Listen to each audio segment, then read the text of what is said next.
ಪೊಲೀಸರ ಬಗ್ಗೆ ಯಾರೇನೇ ಅಂದ್ಕೊಂಡಿರ್ಬೋದು, ಆದರೆ ಪೊಲೀಸರಲ್ಲೂ ದಿಟ್ಟ ಮತ್ತು ಧೈರ್ಯಶಾಲಿ ಅಧಿಕಾರಿಗಳಿರ್ತಾರೆ. ಅಸಾಧ್ಯ ಕೇಸ್ಗಳನ್ನು ಭೇದಿಸಿ ಸಾಹಸ ಮೆರೆದಿರ್ತಾರೆ. ಅಂಥ ಚಾಣಾಕ್ಷ ಅಧಿಕಾರಿಗಳೇ ನಮ್ಮ ಸೂಪರ್ ಕಾಪ್ಗಳು. ಅಂದಾಗೆ ಇವತ್ತಿನ ಸೂಪರ್ ಕಾಪ್ ಯಾರು? ನಮ್ಮ ಬೆಂಗಳೂರು ಪೊಲೀಸರು ಒಂದೊಂದು ಸಲ ಪಟ್ಟಿಡಿದು ಕೆಲಸ ಮಾಡಿದರೆ ಅದೆಂಥ ಕೇಸ್ ಆದರೂ ಸರಿನೇ ಸಾಲ್ವ್ ಮಾಡಿಬಿಡ್ತಾರೆ. ತಮ್ಮ ಪ್ರಾಣವನ್ನೇ ಪಣಕ್ಕಿಟ್ಟಿದ್ರು ಸರಿ, ಪಾತಕಿಗಳನ್ನು ಎಡೆಮುರಿ ಕಟ್ಟಿ ಬಿಸಾಕ್ತಾರೆ. ಇತ್ತೀಚೆಗೆ ನಮ್ಮ ಬೆಂಗಳೂರು ಪೊಲೀಸರ ತಂಡ ಅಂಥದ್ದೇ ಒಂದು ಕೆಲಸ ಮಾಡಿದೆ. ಹಿಡಿಯೋಕ್ಕೆ ಅಂತ ಹೋದಾಗ ಪೊಲೀಸರ ಮೇಲೆ ಅಟ್ಯಾಕ್ ಮಾಡಿ ಪರಾರಿಯಾಗಿದ್ದ ಖತರ್ನಾಕ್ ಗ್ಯಾಂಗ್ ಒಂದನ್ನು ಪೊಲೀಸರು ಚಾಣಾಕ್ಷ ರೀತಿಯಲ್ಲಿ ಅವ್ರನ್ನ ಅರೆಸ್ಟ್ ಮಾಡಿದೆ. ಇಡೀ ಪೊಲೀಸರ ತಂಡಕ್ಕೆ ಹ್ಯಾಟ್ಸ್ ಆಫ್ ಹೇಳಲೇಬೇಕು.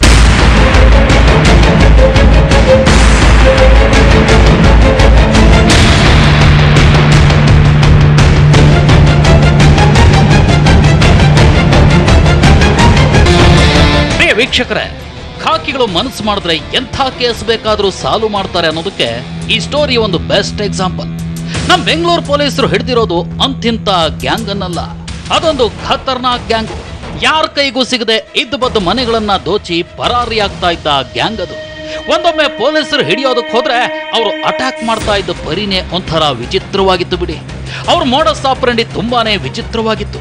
ನಮ್ಮ ರಾಜ್ಯದ ದೊಡ್ಡ ದೊಡ್ಡ ಸಿಟಿಗಳಲ್ಲಿ ಮತ್ತು ಅಕ್ಕಪಕ್ಕದ ರಾಜ್ಯಗಳಲ್ಲಿ ಅವರು ಕೈಚಳಕ ತೋರಿಸಿ ಜನರಲ್ಲಿ ಸಾಕಷ್ಟು ಆತಂಕ ಸೃಷ್ಟಿ ಮಾಡಿದ್ರು.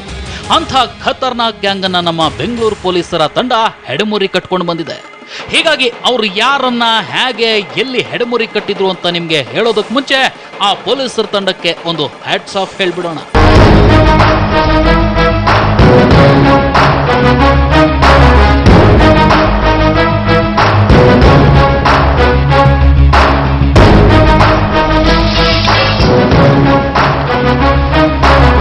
ಈಗ ಸ್ಟೋರಿಗೆ ಬರೋಣ. ಅದು ಕಳೆದ ಜನವರಿ ತಿಂಗಳ 17ನೇ ತಾರೀಕು ಮಧ್ಯರಾತ್ರಿ ಸಮಯ. ಬೆಂಗಳೂರಿನ ಪೊಲೀಸ್ ಕಂಟ್ರೋಲ್ ರೂಮ್ಗೆ ಒಂದು ಫೋನ್ ಕಾಲ್ ಬರುತ್ತೆ. ಸರ್, ನಾವು ಕೊಡಿಗೆಹಳ್ಳಿ ಹತ್ರ ಆಮ್ಕೋ ಲೇಔಟ್ನಿಂದ ಮಾತಾಡೋದು. ಇಲ್ಲಿ ಯಾರೋ 4 ಜನ ವೆಪನ್ಸ್ ಹಿಡ್ಕೊಂಡು ಓಡಾಡ್ತಾ ಇದ್ದಾರೆ. ಯಾರೋ ಕಳ್ತನ ಮಾಡಕ್ ಬಂದಿರಬೇಕು ಅನ್ಸುತ್ತೆ ಸರ್, ದಯವಿಟ್ಟು ಬೇಗ ಬನ್ನಿ ಅಂತ ಹೇಳ್ತಾರೆ. ಕೂಡಲೇ ಕಂಟ್ರೋಲ್ ರೂಮ್ ಸಿಬ್ಬಂದಿ ಕೊಡಿಗೆಹಳ್ಳಿ ಪೊಲೀಸ್ ಠಾಣೆಗೆ ಫೋನ್ ಮಾಡಿ ವಿಷಯ ತಿಳಿಸ್ತಾರೆ. ಕೂಡಲೇ ಗಸ್ತಿನಲ್ಲಿರೋ ಹೊಯ್ಸಳ ಸಿಬ್ಬಂದಿಯನ್ನ ಅಲರ್ಟ್ ಆಗಿ ಅಲ್ಲಿಗೆ ಹೋಗುವಂತೆ ತಿಳಿಸ್ತಾರೆ. ಕೊಡಿಗೆಹಳ್ಳಿ ಇನ್ಸ್ಪೆಕ್ಟರ್ ತಮ್ಮ ಠಾಣೆಯ ಸಿಬ್ಬಂದಿ ಮತ್ತು ಗಸ್ತಿನಲ್ಲಿದ್ದ ಹೊಯ್ಸಳ ಸಿಬ್ಬಂದಿಯನ್ನ ಕರೆದು ನಾಕಾಬಂದಿ ಕೂಡ ಹಾಕ್ತಾರೆ. ಇನ್ನೇನು ಅಪರಾತ್ರಿಯಲ್ಲಿ ಅನುಮಾನಾಸ್ಪದವಾಗಿ ಓಡಾಡ್ತಾ ಇದ್ದ ಆ ವ್ಯಕ್ತಿಗಳನ್ನ ಹಿಡಿಬೇಕು ಅಂತ ಮುನ್ನುಗ್ತಾರೆ. ಅಷ್ಟರಲ್ಲೇ ಆ ಖದೀಮರು ಪೊಲೀಸರ ಮೇಲೇನೆ ಕಲ್ಲು ತೂರೋಕ್ ಶುರು ಮಾಡ್ತಾರೆ. ಕೊಡಿಗೆಹಳ್ಳಿ ಪೊಲೀಸ್ ಠಾಣೆಯ ಪೇದೆಗಳಾದ ಪರಮೇಶಪ್ಪ ಮತ್ತು ಸಿದ್ದಪ್ಪ ಎಂಬುವರ ಮೇಲೆ ಹಲ್ಲೆ ಮಾಡಿ ಅವ್ರ ಬಳಿ ಇದ್ದ 303 ರೈಫಲ್ ಅನ್ನು ಕಸ್ಕೊಂಡು ಪರಾರಿಯಾಗ್ಬಿಡ್ತಾರೆ. ಆ ದೃಶ್ಯ ಅವತ್ತು ರಾತ್ರಿ ಅಲ್ಲೇ ಇದ್ದ CCTVಯಲ್ಲಿ ಸೆರೆಯಾಗಿತ್ತು.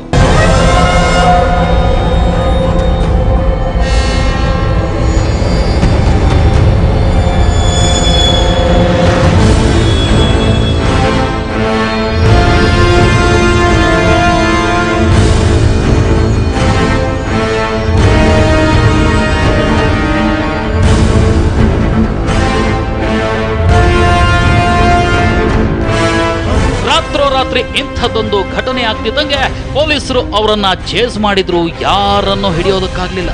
ಯಾಕಂದ್ರೆ ಆ ಕಿರಾತಕರು ಬಹುಶಃ ಕಳ್ಳತನಕ್ಕೆ ಅಂತಾನೆ ಬಂದಿದ್ರೋ ಏನೋ. ಅವ್ರ ಬ್ಯಾಗ್ಗಳಲ್ಲಿ ಕಲ್ಲುಗಳನ್ನು ತುಂಬಿಕೊಂಡು ಹಿಡಿಯೋದಕ್ಕೆ ಬಂದ ಪೊಲೀಸರ ಮೇಲೇನೆ ಅದೇ ಕಲ್ಲುಗಳಿಂದ ಅಟ್ಯಾಕ್ ಮಾಡ್ತಾ ಇದ್ರು. ಹೀಗೆ ಪೊಲೀಸರ ಕೈಗೆ ಸಿಗದೆ ರಾತ್ರೋರಾತ್ರಿ ಅದೆಲ್ಲಿಗೆ ಹೋಗಿ ತಪ್ಪಿಸ್ಕೊಂಡ್ರೋ ಗೊತ್ತೇ ಆಗ್ಲಿಲ್ಲ. ಆದ್ರೆ ಇತ್ತ ಪೊಲೀಸರಿಗೆ ಆರೋಪಿಗಳು ಸಿಗದೆ ತಲೆನೋವು ಶುರುವಾಗಿತ್ತು. ಅಲ್ಲದೆ ಖದೀಮರು ತಮ್ಮ ಬಳಿ ಇದ್ದ ರೈಫಲ್ ಕಿತ್ಕೊಂಡು ಹೋಗಿರೋದು ಬಹಳ ದೊಡ್ಡ ಸೀರಿಯಸ್ ಮ್ಯಾಟರ್ ಬೇರೆ. ಹಿರಿಯ ಅಧಿಕಾರಿಗಳು ಗೊತ್ತಾದ್ರೆ ತಮ್ಮ ತಲೆದಂಡವಾಗೋದು ಗ್ಯಾರಂಟಿ ಅಂತ ಚಿಂತೆಗೆ ಬಿದ್ದಿದ್ರು.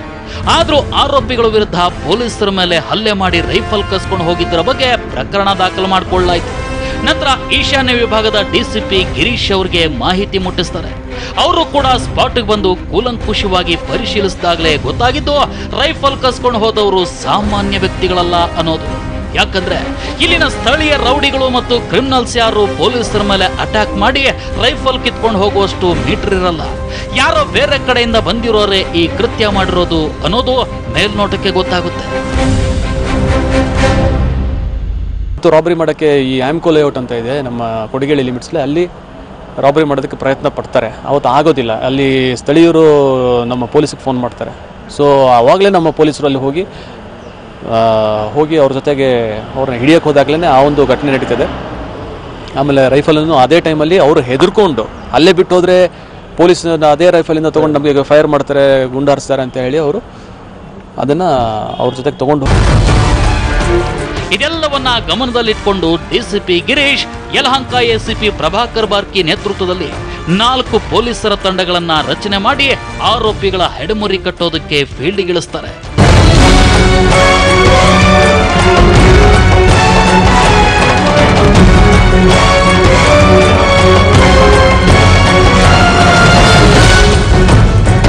ಇನ್ನು ಈ ಘಟನೆಗೆ ಪ್ರಮುಖ ಸಾಕ್ಷಿಯಾಗಿದ್ದು ರೈಫಲ್ ಕಳ್ಕೊಂಡಿದ್ದ ಭೇದಿಗಳಾದ ಪರಮೇಶಪ್ಪ ಮತ್ತು ಸಿದ್ದಪ್ಪ. ತನಿಖಾ ತಂಡ ಮೊದಲಿಗೆ ಪರಮೇಶಪ್ಪ ಮತ್ತು ಸಿದ್ದಪ್ಪನನ್ನ ವಿಚಾರಣೆಗೊಳಪಡಿಸಿತ್ತು.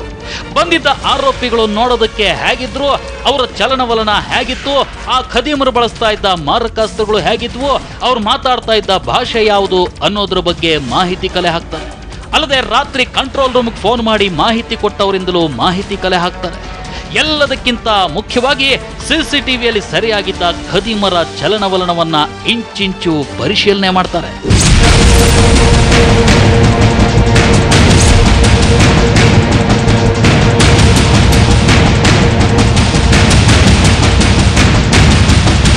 ಪೊಲೀಸರಿಗಿದ್ದ ಏಕೈಕ ಆಸರೆ ಅಂದರೆ ಅದೊಂದು CCTV ಫೋಟೇಜ್. ಆ ಫೋಟೇಜ್ನಲ್ಲಿ ರೈಫಲ್ ಕಿತ್ಕೊಂಡ ಆರೋಪಿಗಳ ಮುಖಚಹರೆ ಹಾಗೂ ಅವರ ಚಲನವಲನ ಸಂಪೂರ್ಣವಾಗಿ ರೆಕಾರ್ಡ್ ಆಗಿತ್ತು. ಅದನ್ನು ಕೂಲಂಕುಷವಾಗಿ ಪರಿಶೀಲನೆ ಮಾಡಿದಾಗ ಈ ಕೃತ್ಯವನ್ನು ಸ್ಥಳೀಯರಾರೋ ಮಾಡಿರಲಿಕ್ಕಿಲ್ಲ, ಯಾರೋ ಹೊರಗಿನವರೇ ಮಾಡಿರಬೇಕು ಅನ್ನೋದು ಪೊಲೀಸರ ತಲೆಗೆ ಹೊಳೆದಿತ್ತು. ಆಗ ಪೊಲೀಸರು ಮಾಡಿದ ಮೊದಲ ಕೆಲಸ ಅಂದ್ರೆ ಇದೇ ರೀತಿ ಕೃತ್ಯಗಳು ಬೇರೆ ಎಲ್ಲೆಲ್ಲಿ ನಡೆದಿದ್ದಾವೆ ಅಂತ ಪತ್ತೆ ಹಚ್ಚಿದ್ದು. ಆಗ ಪೊಲೀಸರಿಗೊಂದು ಸುಳಿವು ಸಿಕ್ಕಿಬಿಡುತ್ತೆ. ಇದೇ ರೀತಿಯ ಕೃತ್ಯ ಅದೊಂದು ಕಡೆ ಕೂಡ ನಡೆದಿತ್ತು. ಅಲ್ಲಿ ಖದೀಮರು ಅರೆಸ್ಟ್ ಆಗಿ ಅದಾಗಲೇ ಬಿಡಿಸ್ಕೊಂಡು ಕೂಡ ಹೋಗಿದ್ರು. ಆದರೂ ಆರೋಪಿಗಳಿರೋ ಜಾಗದ ಬಗ್ಗೆ ಒಂದು ಖಚಿತವಾದ ಸುಳಿವಂತೂ ಸಿಕ್ಕಿಬಿಟ್ಟಿತ್ತು.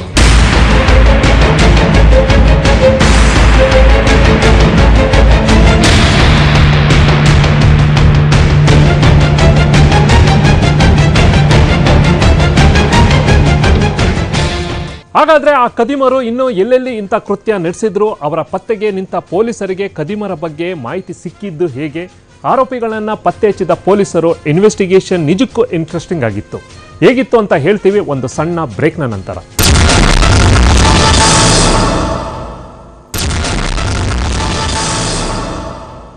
ಪೊಲೀಸರಿಗೆ ತನಿಖೆಯಲ್ಲಿ ಒಂದು ಎಳೆ ಸಿಕ್ಕಿದ್ರು ಸಾಕು, ಅದನ್ನ ಇಟ್ಕೊಂಡು ಇಡೀ ಕೇಸಿನ ಜಾತಕ ಜಾಲಾಡ್ಬಿಡ್ತಾರೆ. ಈ ಕೇಸ್ನಲ್ಲೂ ಅಷ್ಟೇ, ಕಲ್ಲು ತೂರಿ ಅಲ್ಲೇ ಮಾಡೋ ಗ್ಯಾಂಗ್ ಬಗ್ಗೆ ಮಾಹಿತಿ ಕಲೆ ಹಾಕಿದಾಗ ಪಕ್ಕದ ಆಂಧ್ರದಲ್ಲೂ ಕೂಡ ಇಂಥದೇ ಗ್ಯಾಂಗ್ ಒಂದು ಕೃತ್ಯ ನಡೆಸಿದ್ರ ಬಗ್ಗೆ ಪೊಲೀಸರಿಗೆ ಮಾಹಿತಿ ಸಿಕ್ಬಿಡುತ್ತೆ. ಅಂದಾಗೆ ಆ ಗ್ಯಾಂಗ್ ಬಂದಿದ್ದು ಮಧ್ಯಪ್ರದೇಶದಿಂದ. ಜನವರಿ 17ನೇ ತಾರೀಕು ಪೊಲೀಸರ ಮೇಲೆ ಹಲ್ಲೆ ಮಾಡಿ ರೈಫಲ್ ಕಿತ್ಕೊಂಡು ಹೋದ ಆರೋಪಿಗಳ ಪತ್ತೆಗಿಳಿದಿದ್ದ ಪೊಲೀಸರಿಗೆ ಒಂದಂತೂ ಕನ್ಫರ್ಮ್ ಆಗಿತ್ತು. ಬಂದಿದ್ದ ಆರೋಪಿಗಳು ಬಳಸ್ತಾ ಇದ್ದ ಆಯುಧಗಳು ಯಾವುವು ಮಾರ್ಕೆಟ್ನಲ್ಲಿ ಸಿಗುವಂತಹ ಆಯುಧಗಳಾಗಿರ್ಲಿಲ್ಲ. ಅಲ್ಲದೆ ಅವರ ಕೃತ್ಯ ಎಸಗಿದ್ದ ರೀತಿ ಹೇಗಿತ್ತು ಅಂದ್ರೆ ಎದುರಿಗೆ ಬಂದವರಿಗೆ ಕಲ್ಲುಗಳಿಂದ ಹಲ್ಲೆ ಮಾಡ್ತಾ ಇದ್ರು, ಕೈಗೆ ಸಿಕ್ಕದನ್ನ ದೋಚ್ಕೊಂಡು ಹೋಗ್ತಿದ್ರು. ಹೀಗಾಗಿ ಪೊಲೀಸರು ಕೊಡಿಗೆಹಳ್ಳಿ, ವಿದ್ಯಾರಣ್ಯಪುರ, ಸಂಪಿಗೆಹಳ್ಳಿ ಸೇರಿ ಉತ್ತರ ವಿಭಾಗದ ಒಂದಿಷ್ಟು ಏರಿಯಾಗಳಲ್ಲಿ ಹುಡುಕಾಟ ಆರಂಭಿಸ್ತಾರೆ. ಎಲ್ಲಿಯಾದ್ರೂ ಕಳ್ಳತನ ಅಥವಾ ದರೋಡೆ ಯತ್ನಗಳು ನಡೆದಿದಾವ, ಅಲ್ಲೂ ಇದೇ ರೀತಿಯಲ್ಲೇ ಕೃತ್ಯ ನಡೆದಿದೆಯಾ, ಅದೇ ರೀತಿಯ ಆಯುಧಗಳು ಬಳಕೆಯಾಗಿದಾವ ಅಂತ ನೋಡ್ತಾರೆ.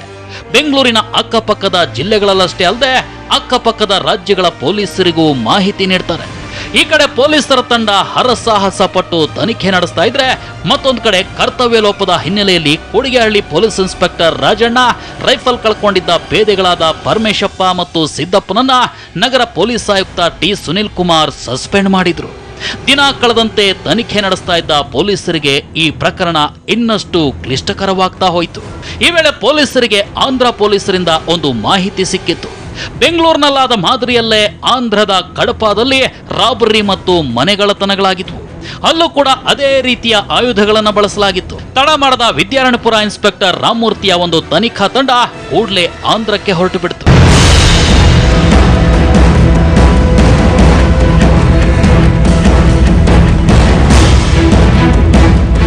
ಆಂಧ್ರದ ಕಡಪ ಮತ್ತು ನೆಲ್ಲೂರು ಜಿಲ್ಲೆಯಲ್ಲಿ ನಡೆದಿದ್ದ ಕಳ್ಳತನ ಬೆಂಗಳೂರಿನ ಕೃತ್ಯಕ್ಕೆ ಮ್ಯಾಚ್ ಆಗ್ತಾ ಇತ್ತು. ಅಲ್ಲಿನ ಪೊಲೀಸರು ಕೊಟ್ಟ ಮಾಹಿತಿ ಏನಂದ್ರೆ ಆ ಕೇಸಲ್ಲಿ ಅರೆಸ್ಟ್ ಆಗಿದ್ದವರು ಮಧ್ಯಪ್ರದೇಶದ ಧಾರ್ ಜಿಲ್ಲೆಯವರು ಅನ್ನೋದು. ಇದಿಷ್ಟೇ ಮಾಹಿತಿಯನ್ನಿಟ್ಕೊಂಡು ನಿಖರವಾಗಿ ಆರೋಪಿಗಳನ್ನ ಪತ್ತೆ ಹಚ್ಚೋದು ಪೊಲೀಸರಿಗೆ ಕಷ್ಟದ ಕೆಲಸವಾಗಿತ್ತು.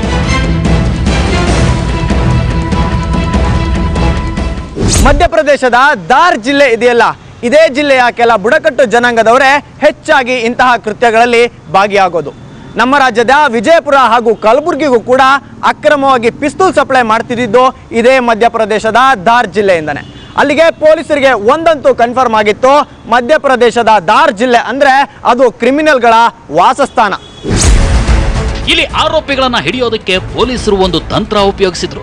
ಅದೇನು ಅಂದ್ರೆ ಮಧ್ಯಪ್ರದೇಶದ ಮೊಬೈಲ್ ನಂಬರ್ಗಳು ಜನವರಿ 17ರ ಹಿಂದೆ ಮುಂದೆ ಬೆಂಗಳೂರಿನ ಕೊಡಿಗೆಹಳ್ಳಿ ವ್ಯಾಪ್ತಿಯಲ್ಲಿ ಯಾವಾದ್ರೂ ಬಳಕೆಯಾಗಿದಾವ ಅಂತ ಟವರ್ ಲೊಕೇಶನ್ ಮೂಲಕ ಪತ್ತೆ ಹಚ್ಚಿದ್ರು. ಆಗೊಂದಷ್ಟು ಮಧ್ಯಪ್ರದೇಶದ ನಂಬರ್ಗಳು ಪೊಲೀಸರಿಗೆ ಸಿಕ್ಕವು. ಇವರು ಮಧ್ಯಪ್ರದೇಶದಿಂದ ಬೆಂಗಳೂರಿಗೆ ಬರಬೇಕು ಅಂದ್ರೆ ಪೂನಾ ಮಾರ್ಗವಾಗೇ ಬರಬೇಕು. ಹಾಗಾದ್ರೆ ಆ ಟೈಮಲ್ಲಿ ಯಾರಾದ್ರೂ ಬಂದು ಹೋಗಿದಾರಾ ಅಂತ bus booking train booking check ಮಾಡಿದಾಗ ಅದರಲ್ಲಿ ಒಂದು ನಂಬರ್ ಮಾತ್ರ ಕನ್ಫರ್ಮ್ ಆಗಿ ಸಿಕ್ತು. ತಕ್ಷಣ ಇನ್ಸ್ಪೆಕ್ಟರ್ ರಾಮಮೂರ್ತಿ, ಡಿಸಿಪಿ ಗಿರೀಶ್ ಮತ್ತು ಹೆಚ್ಚುವರಿ ಪೊಲೀಸ್ ಆಯುಕ್ತ ಸೀಮಂತ್ ಕುಮಾರ್ ಸಿಂಗ್ ಅವರಿಗೆ ಮಾಹಿತಿ ರವಾನಿಸ್ತಾರೆ. ಅದೇನೇ ಆದ್ರೂ ಈ ಹುಟ್ಟು ಖದೀಮರನ್ನ ಬಿಡ್ಲೇಬಾರದು ಅಂತ ಯಲಹಂಕ ಎಸಿಪಿ ಮತ್ತು ವಿದ್ಯಾರಣ್ಯಪುರ ಪೊಲೀಸ್ ಠಾಣಾ ಸಬ್ ಇನ್ಸ್ಪೆಕ್ಟರ್ ಅಣ್ಣಯ್ಯರ ಟೀಮು ಮಧ್ಯಪ್ರದೇಶಕ್ಕೆ ಹೋಗುತ್ತೆ.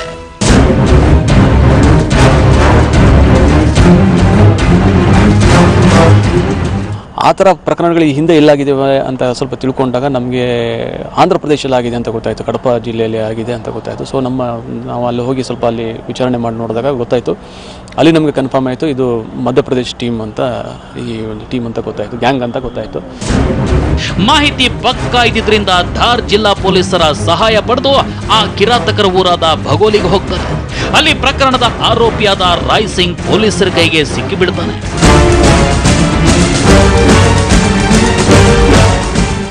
ಅವನ್ನ ಪಿಕಪ್ ಮಾಡೋಕ್ಕೆ ಹೋದಾಗ ಅಲ್ಲಿ ಲೋಕಲ್ ಏನು ಬಿಲ್ ಸಮುದಾಯಕ್ಕೆ ಸೇರಿವರೆಲ್ಲ ಸೇರಿದವರು ಅಲ್ಲಿ ಲೋಕಲ್ ಪೊಲೀಸ್ ಜೊತೆಗೆ ನಮ್ಮ ಪೊಲೀಸು ನಮ್ಮ ತಂಡನೂ ಇರ್ತದೆ, ಅವ್ರಿಗೆ ಅಟ್ಯಾಕ್ ಮಾಡ್ತಾರೆ. ಲಕ್ಕಿಲಿ ಯಾರಿಗೂ ಏನೂ ಆಗೋದಿಲ್ಲ. ಕಲ್ಲಲ್ಲಿ ಅಲ್ಲೂ ಕೂಡ ಕಲ್ಲು ಮತ್ತು ಬಿಲ್ಲು ಬಾಣ ಇದರಲ್ಲಿ ಅಟ್ಯಾಕ್ ಮಾಡ್ತಾರೆ. ಲಕ್ಕಿಲಿ ಏನಾಗಲ್ಲ. ನಮ್ಗೆ ಅವ್ರನ್ನ ರಾಯ್ ಸಿಂಗನ್ನು ಕರ್ಕೊಂಬರೋದಕ್ಕೆ ಮಧ್ಯಪ್ರದೇಶ ಪೊಲೀಸ್ನವರು ತುಂಬ ಅನುಕೂಲ ಮಾಡಿಕೊಡ್ತಾರೆ.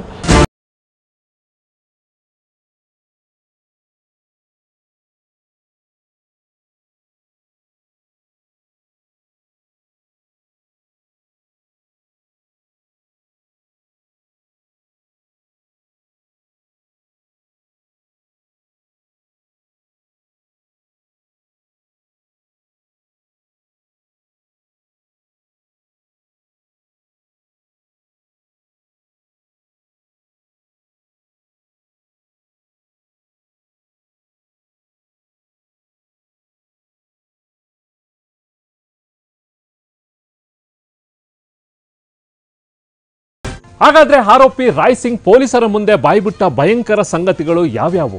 ಪೊಲೀಸರಿಂದ ಕಿತ್ಕೊಂಡೋಗಿದ್ದ ರೈಫಲ್ ಏನಾಯ್ತು? ಹೇಳ್ತೀವಿ ಒಂದು ಬ್ರೇಕ್ನ ನಂತರ.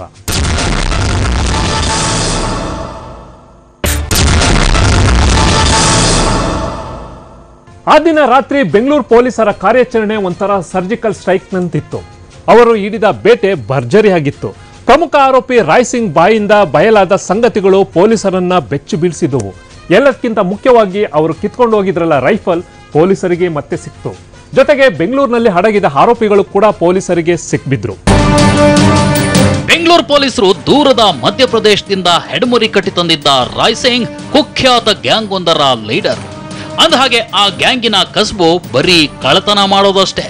ಕಳ್ಳತನ ಮಾಡೋದ್ರಲ್ಲೂ ಇವರ ಮೋಡಸ್ ಆಪರೆಂಡಿ ವಿಚಿತ್ರವಾಗಿತ್ತು ಬಿಡಿ. ಮಧ್ಯಪ್ರದೇಶದ ಧಾರ್ ಜಿಲ್ಲೆಯಲ್ಲಿ ಬಿಲ್ ಬುಡಕಟ್ಟು ಜನಾಂಗದವರೇ ಈ ಕಳ್ಳತನ ಪ್ರಕರಣದಲ್ಲಿ ಭಾಗಿಯಾಗ್ತಾ ಇದ್ದದ್ದು. ಇವರ ಕುಲಕಸುಬೆ ಕಳ್ಳತನ. ಈ ಆದಿವಾಸಿ ಜನಾಂಗ ರಾಜಮಹಾರಾಜರ ಕಾಲದಿಂದಲೂ ಬಿಲ್ಲು ಬಾಣ ಹಿಡಿದು ಕಳ್ಳತನ ಕೀಳಿತಿದ್ರು. ಮುಂಚೆ ಎಲ್ಲ ಮಧ್ಯಪ್ರದೇಶದಲ್ಲಷ್ಟೇ ಕಳ್ಳತನ ಮಾಡ್ತಿದ್ದ ಈ ಜನಾಂಗ ಕ್ರಮೇಣ ಅಲ್ಲಿ ಯಾವಾಗ ದುಡ್ಡು ಸಿಗೋದು ಕಡಿಮೆ ಆಯ್ತೋ ಆಗ್ಲೇ ದೇಶದ ಬೇರೆ ಬೇರೆ ದೊಡ್ಡ ದೊಡ್ಡ ಸಿಟಿಗಳನ್ನ ಟಾರ್ಗೆಟ್ ಮಾಡ್ಕೊಂಡಿತ್ತು. ಅದರಲ್ಲೂ ಕರ್ನಾಟಕ, ಆಂಧ್ರ ಮತ್ತು ತಮಿಳುನಾಡುಗಳಲ್ಲಿ ತಮ್ಮ ಕೈಚಳಕ ತೋರ್ಸೋಕ್ ಮುಂದಾದ್ರು. ಮಧ್ಯಪ್ರದೇಶದ ಈ ಬಿಲ್ ಜನಾಂಗ ಇದೆಯಲ್ಲ, ಇದು ಕ್ರೈಮ್ಗೆ ಕುಖ್ಯಾತಿ. ಇವರ ಮೋಡಸ್ ಆಫ್ ಆಪರೆಂಡಿಯೇ ಡಿಫರೆಂಟ್. ಹಿಂದೆಲ್ಲ ಕೈಯಲ್ಲಿ ಬಿಲ್ಲು ಬಾಣ ಹಿಡ್ಕೊಂಡು ಕಳ್ಳತನಕ್ಕೆ ಹೊರಟ್ರು ಅಂದ್ರೆ ಇವರ ಬೇಟೆ ಪಕ್ಕಾ ಆಗಿರ್ತಿತ್ತು. ಆದರೆ ಇವರ ಮೋಡಸ್ ಆಫ್ ಆಪರೆಂಡಿಯಲ್ಲಿ ಈಗ ಸ್ವಲ್ಪ ಬದಲಾವಣೆ ಮಾಡ್ಕೊಂಡಿದ್ದಾರೆ. ಈಗೇನಿದ್ರು ಕೈಗೆ ಸಿಗುವ ಕಲ್ಲುಗಳೇ ಇವರ ವೆಪನ್ಸ್. ಈ ಭಗೋಲಿ ಟೀಮ್ನ ಕಳ್ಳತನನೇ ಹಾಗೆ. ಇವರ ಒಟ್ಟು ತಂಡದಲ್ಲಿ ಬರೋಬ್ಬರಿ 60ಕ್ಕೂ ಹೆಚ್ಚು ಮಂದಿ ಇದ್ದಾರೆ. ಆದ್ರೆ ಎಲ್ಲರೂ ಒಂದೇ ಕಡೆ ನುಗ್ಗೋದಿಲ್ಲ. 4-5 ಜನರ ತಂಡ ಮಾಡಿಕೊಂಡು ಒಂದೊಂದು ಕಡೆ ಹೋಗ್ತಾರೆ. ಅವರು ಮಧ್ಯಪ್ರದೇಶದಿಂದ ರೈಲ್ನಲ್ಲೋ ಬಸ್ಸಲ್ಲೋ ಬರ್ತಾರೆ.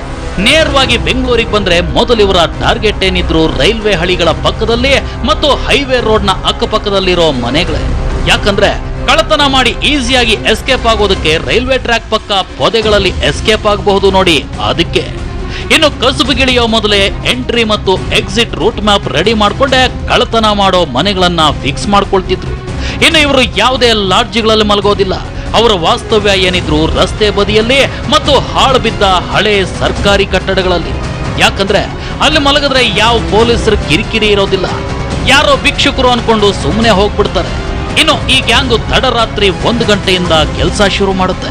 ಮೊದಲೇ ಪ್ಲಾನ್ ಮಾಡಿದ್ದ ಮನೆ ಹತ್ರ ಹೋಗಿ ಅಕ್ಕಪಕ್ಕದಲ್ಲಿರೋ 4ರಿಂದ 5 ಮನೆಗಳ ಬಾಗಿಲಿನ ಚಿಲುಕನ ಹೊರಗಿನಿಂದ ಲಾಕ್ ಮಾಡ್ತಾರೆ. ಯಾಕಂದ್ರೆ ಒಂದು ವೇಳೆ ಕಳ್ತನ ಮಾಡುವಾಗ ಅಕ್ಕಪಕ್ಕದ ಮನೆಯವರು ಎಚ್ಚರವಾದ್ರೆ ಮನೆಯಿಂದ ಹೊರಗೆ ಬರದೇ ಇರ್ಲಿ ಅಂತ. ಕೆಲವೇ ಕ್ಷಣಗಳಲ್ಲಿ ತಮ್ಮ ಕೆಲಸ ಮುಗಿಸಿ ಸೀದಾ ತಮ್ಮ ಊರುಗಳಿಗೆ ಎಸ್ಕೇಪ್ ಆಗ್ಬಿಡ್ತಿದ್ರು. ಒಂದ್ಸಲ ತಮ್ಮೂರು ಭಗೋಲಿಗೆ ಹೋದ್ರೆ ಮತ್ತೆ ಪೊಲೀಸರ ಕೈಗೆ ಸಿಗೋದು ಕನಸಿನ ಮಾತೆ. ಆದ್ರೆ ಈ ಸಲ ಅವ್ರ ನಸೀಬು ಕೆಟ್ಟಿತ್ತು ಅನ್ಸುತ್ತೆ. ಬೆಂಗಳೂರು ಪೊಲೀಸರ ಕೈಗೆ ತಗಲಾಕೊಂಡಿದ್ದಾರೆ. ಮಧ್ಯಪ್ರದೇಶದ ಭಗೋಲಿಯಲ್ಲಿ ಸಿಕ್ಕ ರಾಯ್ ಸಿಂಗ್ ನನ್ನ ಬೆಂಗಳೂರಿಗೆ ಕರ್ತಂದ ಪೊಲೀಸರ ತಂಡ ಅವ್ರು ಹೊತ್ಕೊಂಡು ಹೋಗಿದ್ದ ರೈಫಲ್ ಬಗ್ಗೆ ವಿಚಾರಿಸಿದ್ರು. ಅದು ಬೇರೆಲ್ಲೂ ಇರಲಿಲ್ಲ, ಯಲಹಂಕದ ನವನಗರ ಬಳಿಯ ಕೆಂಪಾಪುರದ ವೀರಸಾಗರದಲ್ಲಿ ತನ್ನ ಸಹಚರರಿದ್ದಾರೆ, ಅವ್ರ ಬಳಿ ಇದೆ ಅಂದಿದ್ದ ರಾಯ್ ಸಿಂಗ್. ಹೀಗಾಗಿ ಅವನು ಕೊಟ್ಟ ಮಾಹಿತಿ ಆಧಾರದ ಮೇಲೆ ವಿದ್ಯಾರಣ್ಯಪುರ ಇನ್ಸ್ಪೆಕ್ಟರ್ ರಾಮಮೂರ್ತಿ ಮತ್ತು ಸಬ್ ಇನ್ಸ್ಪೆಕ್ಟರ್ ಅಣ್ಣಯ್ಯ ಆರೋಪಿ ರಾಯ್ ಸಿಂಗ್ ನನ್ನ ಕರ್ಕೊಂಡೇ ಆ ಸ್ಥಳಕ್ಕೆ ಹೋಗಿದ್ದಾರೆ. ಆದ್ರೆ ಅಲ್ಲಿ ಪೊಲೀಸರಿಗೆ ದೊಡ್ಡ ಆಘಾತ ಎದುರಾಗಿತ್ತು. ಅಲ್ಲಿದ್ದ ಆರೋಪಿಗಳು ಪೊಲೀಸರ ಮೇಲೆ ರೈಫಲ್ ಮತ್ತು ಕಲ್ಲುಗಳಿಂದ ಮಾರಣಾಂತಿಕ ಹಲ್ಲೆ ಮಾಡಕ್ ಮುಂದಾಗಿದ್ದಾರೆ. ತಕ್ಷಣ ಅಲರ್ಟ್ ಆದ ಪೊಲೀಸರು ಹಲ್ಲೆಗೆ ಮುಂದಾಗಿದ್ದ 3 ಆರೋಪಿಗಳಾದ ಅಬು, ಅಜಾಮ್ ಮತ್ತು ಜಿತೇನ್ ಕಾಲಿಗೆ ಗುಂಡು ಹಾರಿಸಿ ಅವರು ಕೆಳಗೆ ಬಿದ್ದ ಕೂಡಲೇ ಅರೆಸ್ಟ್ ಮಾಡಿದ್ದಾರೆ.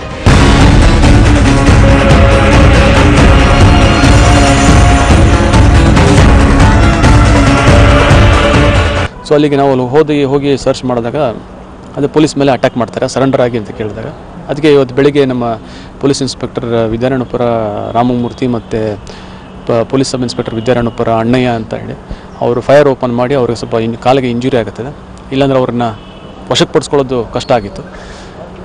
ಸೊ ಅಲ್ಲಿಂದ ವಶಪಡಿಸ್ಕೊಂಡು ಆದಮೇಲೆ ಅದೇ ಈಗ ಅವರು ಆಸ್ಪತ್ರೆಯಲ್ಲಿದ್ದಾರೆ, ಅವರು 3 ಜನ. ಈಗ ಅವರೆಲ್ಲ ಆಸ್ಪತ್ರೆಯಲ್ಲಿ ಚಿಕಿತ್ಸೆ ಪಡೀತಿದ್ದಾರೆ. ಇನ್ನು ಅವ್ರ ಬಳಿ ಇದ್ದ ಬಿಲ್ಲು, ಬಾಣ, ಮಾರಕಾಸ್ತ್ರಗಳು, ಕದ್ದೊಯ್ದಿದ್ದ ರೈಫಲ್ಲು, ಮನೆಗಳಲ್ಲಿ ಕದ್ದೊಯ್ದಿದ್ದ ಚಿನ್ನಾಭರಣ ವಶಪಡಿಸಿಕೊಂಡಿರೋ ಪೊಲೀಸರು ಈ ಪ್ರಕರಣದ ಮಾಸ್ಟರ್ ಮೈಂಡ್ ರಾಯ್ ಸಿಂಗ್ ಸೇರಿದಂತೆ ಒಟ್ಟು 5 ಮಂದಿಯನ್ನ ಅರೆಸ್ಟ್ ಮಾಡಿದ್ದಾರೆ. ಬೆಂಗಳೂರಿನ ಜನತೆಯಲ್ಲಿ ಆತಂಕ ಸೃಷ್ಟಿಸಿದ್ದ ಕುಖ್ಯಾತ ಗ್ಯಾಂಗಿನ ಹೆಡೆಮುರಿ ಕಟ್ಟಿದ ನಮ್ಮ ಪೊಲೀಸರಿಗೆ ಮತ್ತೊಂದು ಸಲ ಹ್ಯಾಟ್ಸ್ ಆಫ್. ಯಾರೇನೇ ತಪ್ಪು ಮಾಡಿದ್ರು ಬಹಳ ದಿನ ಮುಚ್ಚಿಡಕ್ಕಾಗಲ್ಲ. ಒಂದಲ್ಲ ಒಂದಿನ ಪೊಲೀಸರ ಕೈಗೆ ಸಿಕ್ಕಾಕೊಳ್ಳೇಬೇಕು. ಇಂಥ ಮತ್ತಷ್ಟು ರೋಚಕ ಇನ್ವೆಸ್ಟಿಗೇಷನ್ ಸ್ಟೋರಿ ಜೊತೆ ಮುಂದಿನ ಶನಿವಾರ ಮತ್ತೆ ಬರುತ್ತೆ ಸೂಪರ್ ಕಾಪ್. ನಿರಂತರ ಸುದ್ದಿಗಾಗಿ ನೋಡ್ತಾ ಇರಿ TV9.